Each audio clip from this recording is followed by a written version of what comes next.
to just go over just ARRMA, everything speed related. So, as a lot of you know, over the last year plus, this genre with ARRMA has really just evolved. Last year, almost a year ago, we came out with the limitless and the infraction, and that just unlocked a whole nother world for a lot of people in RC. But these are two of the originators of a lot of the speed runs to just kind of go through and chat a little bit about their backgrounds in RC, what they do with speed runs, and then we'll get into some questions as we go as well. So starting off, Philip, why don't you just kind of talk a little bit about your background in RC? Well, man, I've been in RC for a long time, probably, I don't know, 15, 20 years. Started out, with a Rustler, like a lot of people did. And when brushless first came out, I believe it was a Novak system in it, a SS5800. And then it turned into something a little faster. It was a Fago 8S with a BK9920 ESC.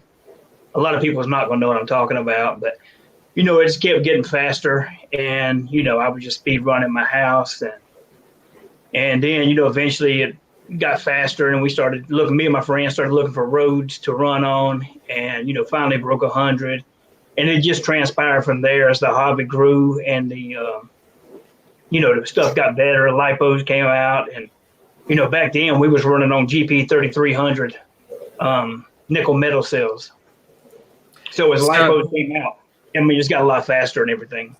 So did you always just kind of start right into speed runs right away and just trying to figure out how fast you could get a RC to go? Probably. I mean, it was just something it probably wasn't running, but we started with a brushed mechanical speed control Traxxas. Is what I started with. So, you got to pull all that out. And then, put a brushless combo in it and just start playing from there. Okay. All right. How about you, Brandon? Well, my dad took me to this one store called Radio Shack. Nowadays, I miss that store. I had an X-Mod. Could do little four-wheel drive things, upgrades. It was pretty cool, but I was like 7 or 8 when I first got into it. I heard about Traxxas. I got the Rustler. A couple years went on. My mom bought me an XL1 when I graduated middle school. Very good car. Sold it to buy a Typhon. Strictly did it for speed. And that was back in 2015 when I just started into the speed. But RC related in general, I mean, I think I was like 7 or 8. Stuff started getting serious around the middle school area. Real RC car wise. But it was pretty cool to go all along the way. So both of you, it sounds like you kind of both got into speed stuff just about right away. Yeah. About it? Okay. So what about other types of RC? Have you guys kind of ventured into, other areas outside of speed, or just kind of stick with the speed stuff? I do bash a little, not as much as I used to. I've got a Creighton. I used to bash it, then I started speed running it. It happens with every car I buy, I start speed running it.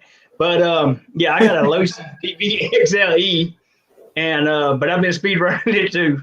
So I got some bashers, but eventually they go fast, or as fast as they can. Nice. How far has the DVXLE gotten up to? 76, I think. That's a lot of weight to go that fast. It's limited really by the off-road tires. Yeah. It's hard to push them. The thing with the big cars is tires when going fast. I've found that out. It's pretty difficult.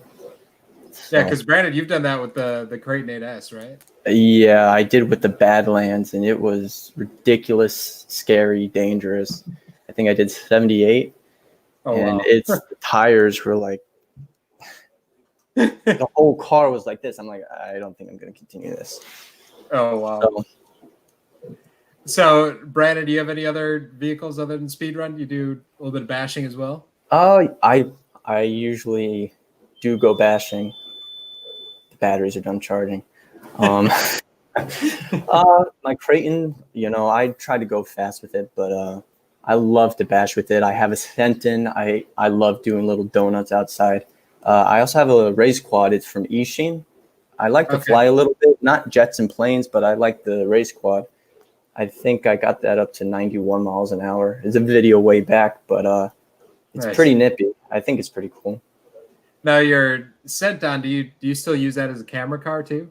Yeah, it has like 20 GoPro camera mounts on it. So it's a perfect vehicle to do it with. Nice. So what we'll do, I've got, I want to go through just a few of your guys' builds. So Brandon, we'll start with yours. And I know this kind of goes way back, but I I'll refresh it here. So I've got it on mute, but you can kind of talk through. So you took one of your Typhons. Was this your first Typhon that you had, or you just had to put a jet engine on?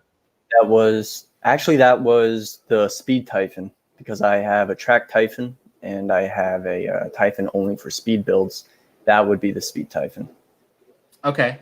So what gave you the idea to put an EDF engine on it? Well, what year was that? Like last year or 2 years ago? 2019, it looks like, yeah. 2019, yeah. I think I was playing Gran Turismo on my PlayStation, and there's this one jet car on there, and it's cool because you could spool it up. And I was like, why can't I make that? So I bought a little EDF, and as you notice, there's no thrust tube, so it was literally just mounted to a bracket, put in front of there. But I didn't think that video would actually do so well. That would be just literally testing out something that eventually would be what you saw with the two turbos. So, Right. So how fast was that one before you kind of started adding the extra electronics on it? The Speed Typhon, I think I got it up to like 136 or something. Now with the EDF, of course, I was running a little bit heavier. There's like, I think another 3-4 pounds on it. I don't think it was the most aerodynamic at all. But it worked, and that's what I wanted to see. Little did I know people actually liked it. So tell us a little bit about your spoiler that you have on there, and kind of, what you've messed around with the aerodynamics on the body itself. Well, this whole carbon fiber thing has been going around for like the past few years, and it's awesome stuff. So I bought a little sheet of carbon, and I just cut it into like a little wing. It's usually what's on most of the Typhons, or where a wing would come out. Like your standard 8th scale speed run, they would usually normally have a carbon wing. Okay, nice. So that's all it is. So let's see. Oh, that was buffering. It's all right. We can come back to this one. So any issues that you had early on when you were kind of testing out with the that one motor? Yeah. Well, space was a huge issue. Number 2 was weight. Now I ran the same 136 mile an hour setup that I had in there. I wasn't looking to break any record or my personal best or whatnot, 131. But it actually hindered it a little bit. But when I checked the log, it was a little bit more efficient. So that's exactly what I was looking to achieve. Just a little bit more efficiency. Okay. So there's a earlier newer video where I actually put the 2 turbines on the Creighton 8S. It's only doing about 45 miles an hour, but that video I actually go through the log and I prove that they actually work.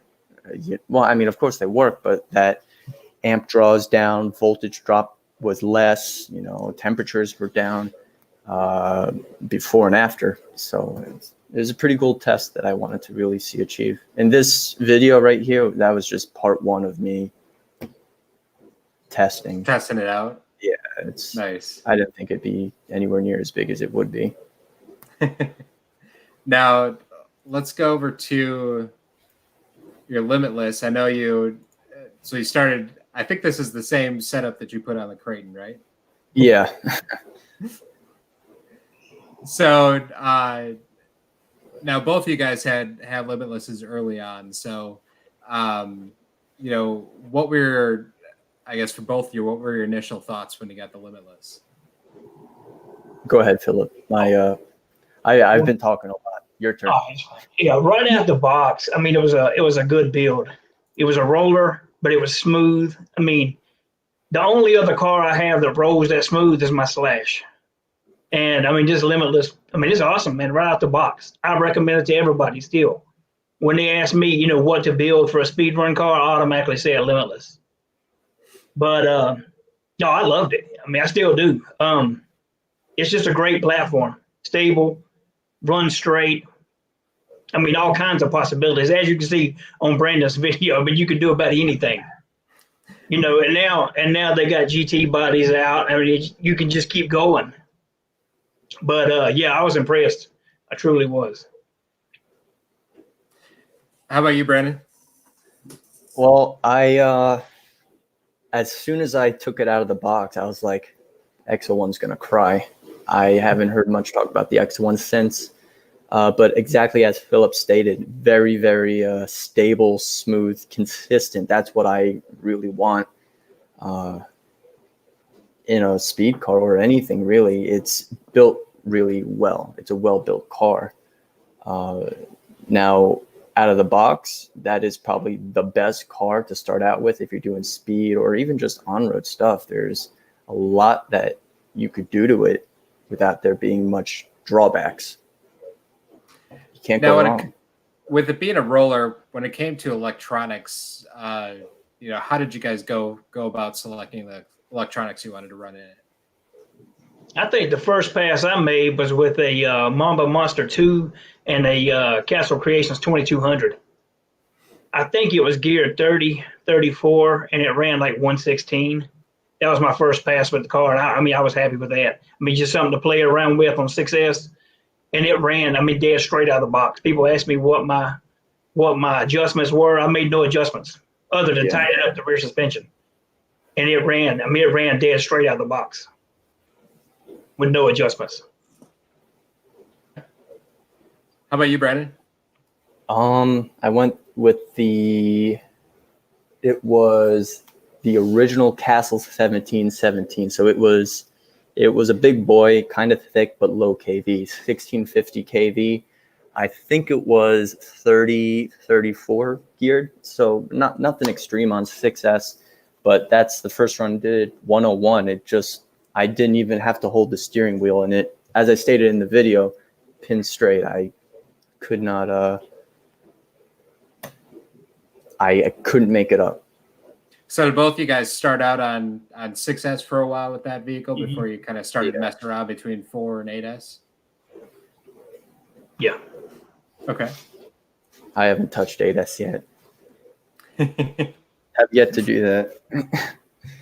Now, Philip, how long have you been testing with 8S on yours? Oh, wow. Probably, I don't know, several months, 4, 5, 6 months maybe. I'm not sure how long I had the car. Probably a couple months after I had the car, then I went 8S. Okay. And one more thing I can say about that car is just strong. It's taking some hits. Yeah. Some blowovers, some wrecks at pretty fast speeds, and it usually comes out unscathed. Brandon could attest to that. He's wrecked this several times too. But to blow the thing off the road. I drove it back. The car is just well built, and it take a hit. Now, what do you guys run for tires on it? Go ahead, Brandon. Me, open wheel, I've had most of the success on GRPs. I know a lot of cars are set up for foams and much higher speeds. Personally, what I like GRPs. I know that there are some drawbacks regarding them, but I did receive a couple sets of Hoons, and I've seen a lot of people been having pretty good runs with them. Yeah, still they're going to blow out, but I want to see what I could do with the Hoons. I really do hope I could run with those because the Hoons are built pretty well, and GRPs are starting to get on my itchy side regarding the bead and the glue, and That's me. I ran Hoons for a while, tried GRPs, and now I run John's BSR foams on mine. Okay. It's really the only tire I would trust at the speeds, that I run. Yeah. Yeah. All right. So let's switch over to Philip. So we'll start out your 152-mile-an-hour pass. Now this was, you hit 151 pretty quick out of the gates, didn't you? Yeah, I guess. I don't know how long I had the car when I ran 151. But yeah, and then I was stuck in that area for a while. So what kind of adjustments do you make, starting out after you kind of feel like, okay, you're getting close to that peak and you want to just see, how much further you can get? What are some of the little things that people could look at? Obviously once you're going to a top level, there's certain things that are, kind of your own little unique things, but what are some general things that people can start looking at to just gearing? I mean, a lot of people over gear right out of the gate. I go up one tooth at a time. Some people, they jump 3-4 teeth at a time on a pinion. That's not necessary.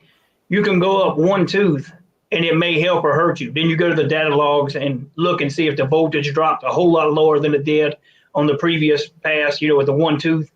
And if the voltage is holding stable, then you're good. If it picked up speed, but if you gear up and it drops mile an hour, then it means the voltage is probably dropped. You can also adjust timing, depending on the wind of the can. I mean, you can adjust timing, that which advances the kV of the motor slightly, and that can help you a lot too. Okay. Other than that, I mean, that's really all I do, unless there's some suspension stuff that can be done to free up the car. But I mean, that's about all I do. Now, Brandon, you were saying that you kind of go back and you look at the logs of the data. Do you do the same, Philip, with yours? Oh yeah, every time. Yeah, you always got to check the logs and see how well RPMs, voltage. I mean, check everything. Absolutely. Okay. You buy that ESC, it gives you the capability. Why shouldn't you? Mm-hmm. All right, so there's a 152, and then just recently, looks like you got over that hump. Now, what kind of body is that you got out of to kind of cover the wheels? It's a Delta Plastics Jaguar body, 2mm, made specifically for the Limitless. Okay.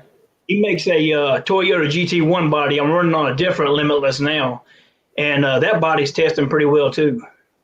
It's got a whole lot milder setup, and it's ran 142 now. Oh, wow. Yeah. So was that kind of the biggest thing that you think helped get over 152 is not having the open wheels on that? Okay. Yeah, this is a whole lot. I'm going to say it's a whole lot more efficient. Having the wheels covered and more aerodynamic, I guess I should say. Okay. Now, I know both of you guys run cat packs for your vehicles. So when you're getting up to these high speeds, what are the advantages to running those cat packs? Mr. Ripple Killer, that's you. It's mainly just to help keep the ESC survive, keep the ripple down, because high ripple, it'll burn the ESC in a minute. Yeah. So the main thing is to keep the ripple in check. And when we're making these runs, because we're putting tremendous loads on the ESC. That's basically what it is. Okay. Oil filter for an electrical system. Yeah. Okay. All right, so we'll catch your pass here, and then we'll start going over to a few questions that we have from people that are watching.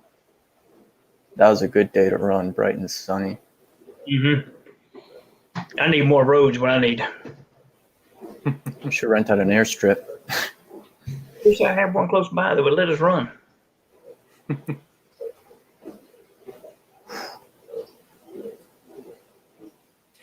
Now this one kind of went off the side of the road a little bit, right? Oh yeah, it went way up the road. I think this is the one I was looking for the car. I didn't even know where it was at. Skip ahead there.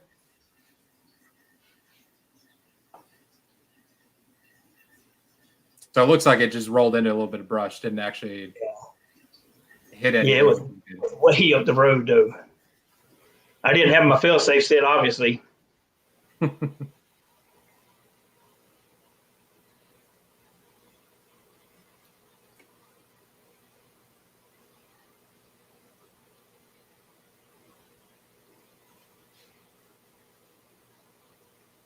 Yeah, so there's the 158. So is 152 your second fastest that you did so No, far? I ran a 157, and it might have been, I had a wreck at 153. So I guess 152 might have been. It Okay. might have been. I don't know what's in between there, honestly. It's when I went to that body style, I started picking up again. Okay. So we know what it is with the Limitless. Now you've run speed with your Typhon as well, right? Yeah. What's your personal best on that one? 145 on 6S with my Typhon. Okay. Brandon, how about your between the Limitless and the Typhon? What are your personal bests? The Limitless is 136 on 6 and 127 on 4S. And then the Typhon, I think I did 133, and I didn't really push 4S in that. Okay. Very cool. Yeah. All right. So we got a couple of questions here. Any advice on ESC transmitter setup, like limiting the steering or things like that? Do you use any sort of steering assistance, like AV or any of those? No, I don't care for gyros or TSM or anything like that. The only adjustments I make on the transmitter is I turn my EPA down. That's it. So it don't turn quite as sharp. Okay. Yeah, mine's set at, I think, 38%, and I think 50% steering speed and 40% percentage. So you're steering really, really minute. Okay. Let's see what else we got here.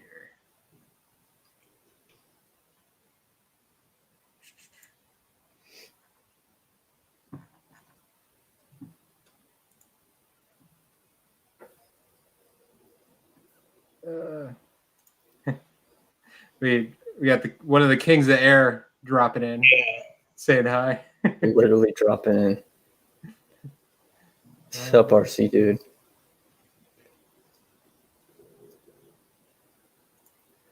Here's what I can kind of feel this one. So should the V2 come out with have optional ARRMA brand GT bodies? So as of right now, we don't have anything in the works for V2. We're always looking at different improvements and stuff like that, as a lot of people have seen with the other ARRMA vehicles, but definitely noted on kind of a different body style. I mean, I know a few of the different companies now are starting to come out with them, so we'll definitely keep looking at that. Yeah. That'd be cool if there were like two different limitlesses, two different infractions, one that's open wheel, and then another one that comes with a legitimate GT body. So that'd be cool. Yeah. Now, have either of you guys messed around with the infraction at all? I haven't. No. I mean, I drove my buddies, and it handled pretty good. It's basically limitless with the truck body. But no, I haven't messed too much with one. Okay. Got another question for a Creighton 12S. Nothing currently on that one. That kind of need a 12S ESC for that. Yeah. Once you start getting up there, it likes to, that amount of electricity likes to cook a lot of things really quick. So yeah, we haven't done too much there. Let's see.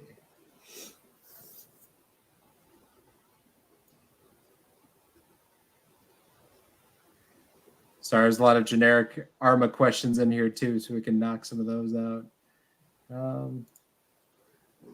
Is ARRMA plan on releasing a boat or airplane ever? We've gotten this one before. Definitely not. We have Pro Boat as a brand. So if you're looking for a boat, it's another Horizon brand. And then E-Flight, Hangar 9, all those brands have all the airplanes covered. So we've got a really good group of product developers over there that do a great job with that. So we'll leave it to the experts with those ones.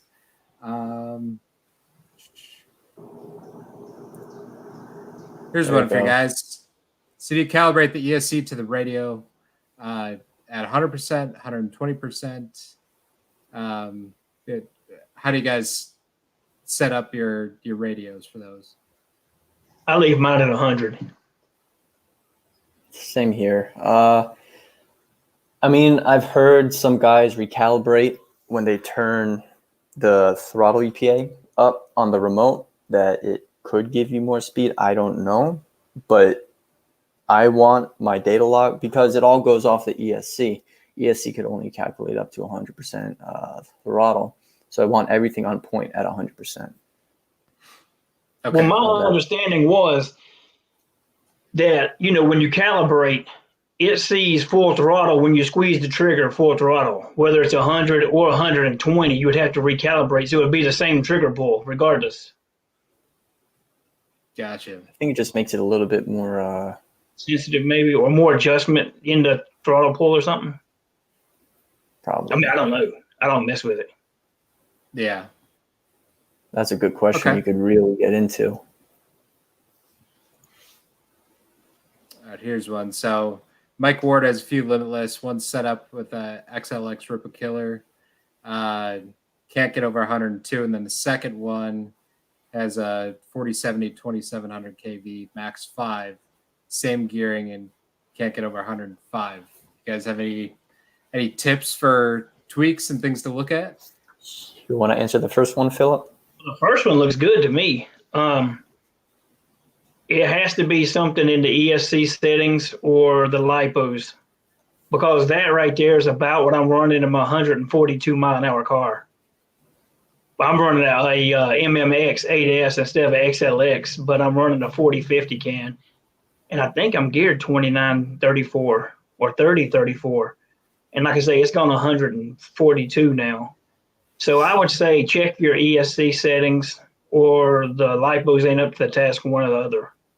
He didn't say what cells he was on, did he? How many cells? Didn't say. I'll watch for it here, see if I can.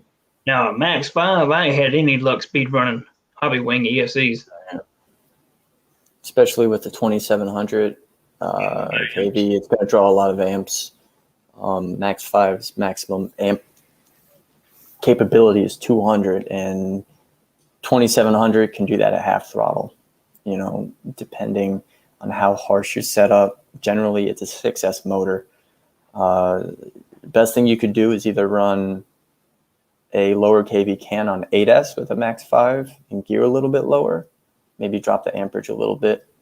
But if it's only 105, I think there was a guy that did 140 something, I think, with a Max 5. That was crazy. But it's only him. But he's very smart at what he does. He was running 8S. Oh, wow. So RC Dude 81 said he's pushing for a 100 mark stock disinfraction. I've never tried running the stock ESC myself. I've seen people do it though. Yeah. Leo broke 100 with a Typhon, didn't he? Yeah, I think it was 116. Pretty good, man. But he turned over a little aerosol can and he froze. I mean, he didn't freeze it, but obviously you want the ESC to be cold. I think there's probably a good trigger pull that he had also. He probably used more than enough room, and it's possible to break 100 on the stock system. Just takes patience, I would think. Yeah, definitely. So here's the question we had. So can you connect an 8S battery on a Saturn 4x4? So this is probably a good point to just kind of talk about, a lot of the things that you guys are running are aftermarket, not stock. We just talked about the infraction with stock, but a lot of these vehicles, check your manual on your stock things. There are going to be limits on how many cells you can run on it. Something like the Centon 4x4, if it's a 3S1, 3S battery is going to be your max battery that you can put in there for cell count. So definitely check your manual just to make sure that you're running it on the right amount. Otherwise, you'll cook your ESC. So whereas you guys, like the Max 5 and things like that, those are rated for higher cell count. So that way you can do that and you have a motor to match it, because not only does the ESC have a limit, but the motor has a limit as well. Yeah. Let's see what else we got. There you go. Steven Evans. Click on him, Greg. He had plans for a large buggy in the Mojave size, or maybe even a fifth scale. So, wow, thanks for setting this one up, Brandon. Never say never. We have nothing really in the works right now, but we're always looking for, different sizes, different driving experiences, things like that. I will say the Mojave is kind of came out of nowhere as far as how successful that's been. So, with the size and then the power ratio on that, because when we had the Centon 6S, if you're running that on 6S, it was pretty close to uncontrollable. It was just a lot of power for that size of vehicle, but the Mojave has been kind of the perfect size for that and gives it just a great driving experience with the all-around independent suspension. Large buggy would be cool.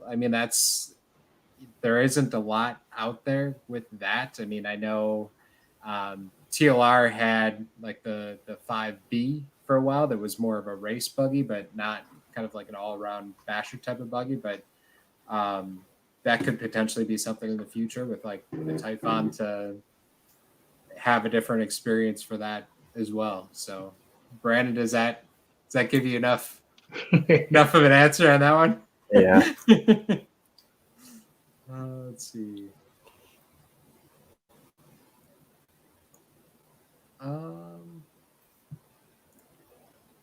Here's one. Do you balance your wheels? And if so, what do you use for weights? I don't. Usually either after a crash, if the tire doesn't explode or whatever, yeah. And if it does look good all around, I would spin it on the little bearing holder thing. And whatever side goes down, you pretty much want to put a little bit of, I forgot what it's called. I haven't done it in a while, though. It's a little bit of weighted putty, just a little bit on the opposite end. Give it a spin, see if it still goes around. And if it's fluent, then that'd be good. But 90% of the time, being that I haven't done it in a long time, usually if you wiped out or if the rear end wants to come around and there's scuffs on your tires, I won't even reuse them. It's to that point where if there's any slight imperfection, you don't even want to reuse tires. So that's my input on that. So, Brandon, like if you had a blowout on a tire or something like that, many times, you said that with the Limitless, so it's fairly controllable, compared to some of the other vehicles that you've had high-speed crashes at. So if you blow out on one of the tires, do you check the other tires pretty thoroughly? Absolutely. Every single millimeter of the tire is what I would really go through. And if it isn't perfect, I would probably put it on another car that has a 17 millimeter wheel hub and just use it to bash with or something on the road. Now he says, What compound do you recommend? It depends on the road. My road, not the newer road that I usually go to, but my normal practice road, that road is pretty smooth. So I'll run S4 or S3. If it's a little bit rougher, I'll go S5 and up. Now, in regards of BSR, I personally don't run them, so I won't really, I won't have much knowledge in them. On GRPs, I run S5s or S7s, and BSRs, I run purple, the speed compound. Okay. All right, so we touched on this a little bit, but just with the stock chassis on its own, is there anything that you do right out of the box, or do you just start testing with it and just see how your electronics react to it? To the chassis itself, I just tune the suspension. Lower the front, stiffen the rear, trim the rear wing. That's about it. Yeah. That's exactly what I did on the first video. All you really got to do is stiffen the rear end. If you're not really looking to go that fast, you don't have to cut the rear wing. No. But other than that, the A-arms up in front, I know that they have little plastic C-clip tab things in there. I took those out and I put little metal washers in there just so it's a little bit more consistent. Other than that, there's really nothing that you need to do other than the rear suspension. Okay. So we'll put out a last call for any other questions here. Take a few more. Here's one. Would ARRMA consider putting out a crawler, FPV, or 10th scale or 8th scale basher under FPV? Crawler, I can say no. ARRMA won't be doing a crawler. We've got the Axial brand, and so we just came out with the SCX-10 as well as the Capra, and those really fit that market. And as far as doing FPV on a basher, again, never say never, but I'd say probably not, just because the FPV technology, it's a lot better for air as far as compared to surface, because you don't have as much radio interference with it. So you can generally see a lot farther with air on FPV. Plus, I mean, you're talking analog type video that people are so used to HD TVs now, and the video quality that it just doesn't give you that same level of video quality that people would want out of it. So, and especially for the price, because as you get higher quality video, the price goes way up to have that in a basher type vehicle. So we touched on this question a little bit before. So as far as fit scale, that would start to get a little bit scary. I mean, you're looking at a 7 scale going 150 miles an hour. So if you take that up to a fit scale, I mean, you're going to have some weight to something like that. And in general, as you get bigger in size, it doesn't always equate to being faster either. So, like you look at the fifth scale Creighton for a perfect example. So you can get an A scale Creighton going really fast, getting speed, and then you get up to the fifth scale, and you're talking high 70s is probably about the fastest that's going to go. So bigger doesn't always mean faster, but from just how it looks, it would look cool. Definitely something we can take note of and look into. Let's see. So this one right here. So listing the electronics with the Limitless in the promo video.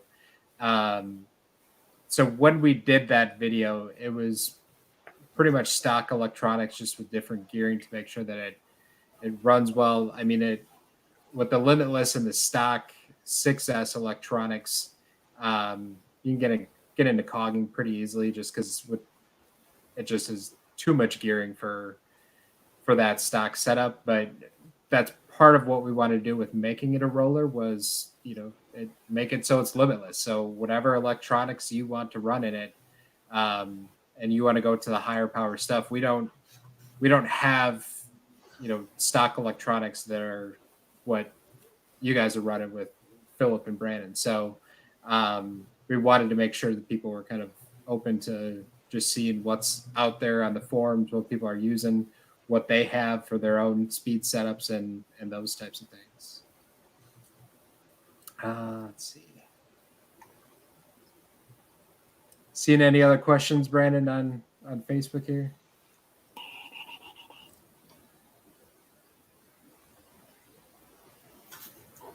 Let me see.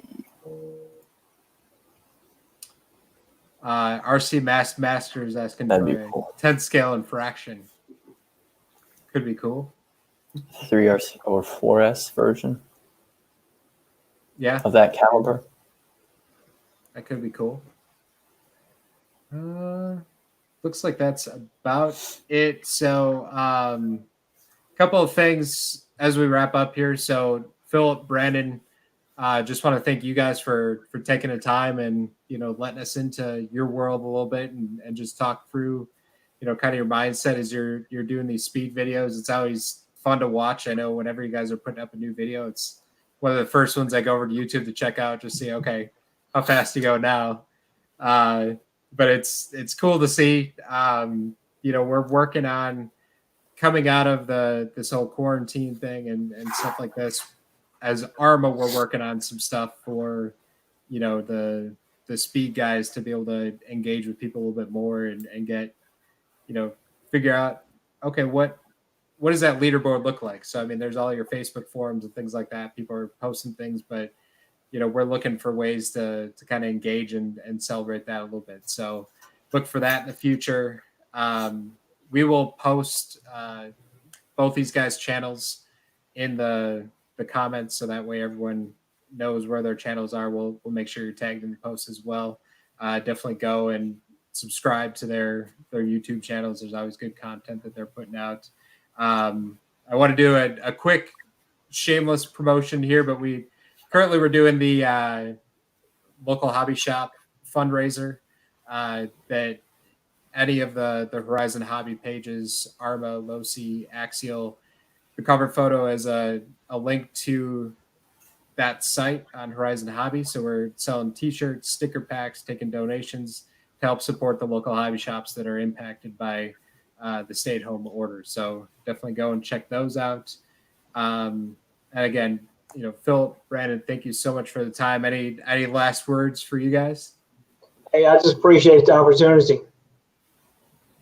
Yeah, likewise. It's really nice to be able to talk with both of you guys. It's pretty cool. All right. Well, thanks, guys. Appreciate it. We'll talk to you soon. All right. Likewise.